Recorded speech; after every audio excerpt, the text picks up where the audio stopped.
హైదరాబాద్ పుప్పాలగూడలో భారీ అగ్ని ప్రమాదం చోటు చేసుకుంది. గోల్డెన్ ఓరియా అపార్ట్మెంట్లోని ఓ ఇంట్లో మంటలు చెలరేగాయి. ఇంట్లో గ్యాస్ సిలిండర్ పేలటంతో మంటలు వ్యాపించాయి. మంటలు వ్యాపించగానే ఇంట్లోని 5 కుటుంబ సభ్యులు బయటకు పరుగులు తీసి ప్రాణాలు దక్కించుకున్నారు.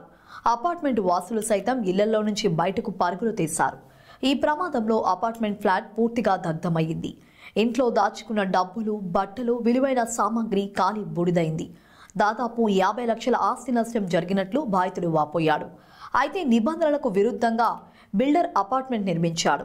ఫైర్ ఇంజిన్ పోవడానికి దారి లేకపోవడంతో మంటల్ని అదుపు చేసేందుకు వచ్చిన 3 ఫైర్ ఇంజిన్లు గంట పాటు శ్రమించాల్సి వచ్చింది. సమయానికి ఫైర్ ఇంజిన్ వచ్చినా లోనికి పోవడానికి దారి లేక ఫైర్ సిబ్బంది ఇబ్బందులు పడ్డారు. చివరకు తీవ్రంగా శ్రమించి మంటల్ని అదుపులోకి తీసుకొచ్చారు. అపార్ట్మెంట్ నిర్వాహకులపై పోలీసులు ఆగ్రహం వ్యక్తం చేశారు. ఇష్టం వచ్చినట్లు అపార్ట్మెంట్లు నిర్మాణం చేపడితే ఎలా అని ప్రశ్నించారు. ఘటనపై కేసు నమోదు చేసుకున్న పోలీసులు విచారణ చేపట్టారు.